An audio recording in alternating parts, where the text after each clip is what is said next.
চীনের হংকং ভিত্তিক স্বর্ণকার আনসন লাই লন্ডনে দর্শকদের সামনে সোনার প্রলেপ দেওয়ার শিল্প প্রদর্শন করেন। লন্ডনে হয়ে গেল ক্রাফট উইক। সেখানে আগত দর্শক ও পৃষ্ঠপোষকদের নজর কাড়ল চীনা হস্তশিল্প। কারণ এতে সমকালীন স্টাইলের সঙ্গে ঐতিহ্যের অনবদ্য মিশেল ঘটেছে। বিশেষ করে সোনার প্রলেপের শিল্পকর্ম সবাইকে মোহিত করে।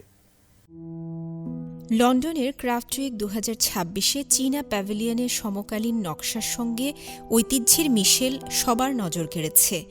নানা কৌশলের সমন্বয় ঘটিয়ে তৈরি ঐতিহ্যবাহী চীনা হস্তশিল্প উপস্থাপন করা হয় এই আয়োজনে। স্বর্ণকার শিল্প থেকে সূচি শিল্প পর্যন্ত কারুশিল্পীরা বিভিন্ন ক্ষেত্রের ঐতিহ্যবাহী শিল্পকলার নতুন নিদর্শন তুলে ধরেন। সেখানে ব্রিটিশ ও আন্তর্জাতিক সৃজনশীলতার সেরা কাজগুলো দেখতে পান। চীনের হংকং ভিত্তিক স্বর্ণকার আনসন লাই লন্ডনে দর্শকদের সামনে সোনার প্রলেপ দেওয়ার শিল্প প্রদর্শন করেন। চীনে বহুদিন ধরেই মন্দির ও বুদ্ধ মূর্তিতে স্বর্ণপাত ব্যবহার করা হয়ে আসছে। বর্তমানে তিনি একজন খ্যাতনামা কারিগরের সঙ্গে যৌথভাবে কাজ করছেন। অলংকার শিল্পের উপাদান হিসেবে ব্যবহার করছেন নিজের নকশা করা 3D প্রিন্টেড সোনার ফুল। এটি আমার জন্য সত্যিই এক পরিবর্তনের যাত্রা, কারণ আমি হংকংয়ের গিল্ডিং শিল্পের ইতিহাস ও সংস্কৃতি সম্পর্কে জেনেছি।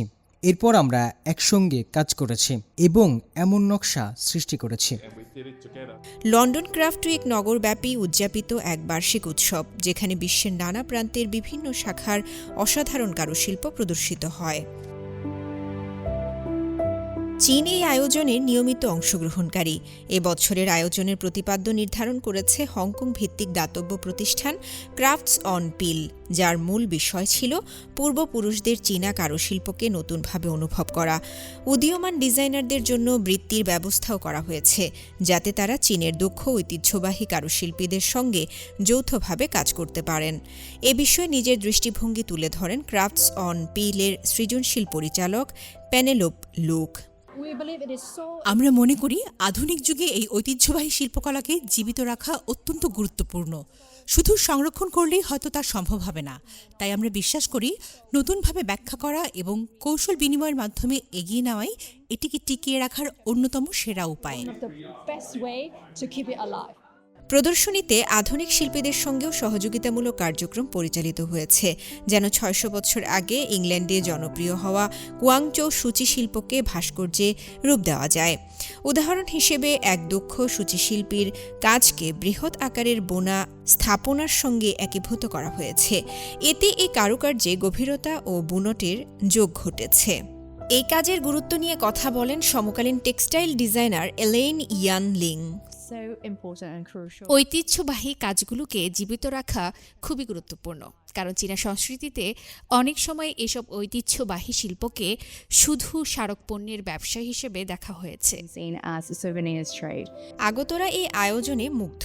তারাও কথা বলেন, আশাবাদের কথা জানান।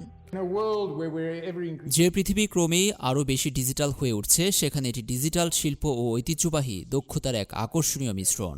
কারণ চূড়ান্ত আকৃতি পেতে অত্যন্ত নিখুঁত কাজের প্রয়োজন হয়, আর সেই সঙ্গে এমন ঐতিহ্যবাহী দক্ষতাগুলোকেও ব্যবহার করা হচ্ছে যা ব্যাপক স্বয়ংক্রিয়তার এই যুগে ধীরে ধীরে হারিয়ে যাচ্ছে। ঐতিহ্যবাহী কারুশিল্পের সঙ্গে আধুনিক উপকরণ বা কৌশলের মিশ্রণের ধারণাটি আমার খুব ভালো লেগেছে। আমি মনে করি এটি দারুণ এবং খুবই মৌলিক। আয়োজকদের আশা, এই ধরনের সহযোগিতা ভবিষ্যৎ প্রজন্মের জন্য ঐতিহ্যবাহী কারুশিল্পকে টিকিয়ে রাখতে সহায়তা করবে। রওজে জাবিদ ঐশী, সিএমজি বাংলা।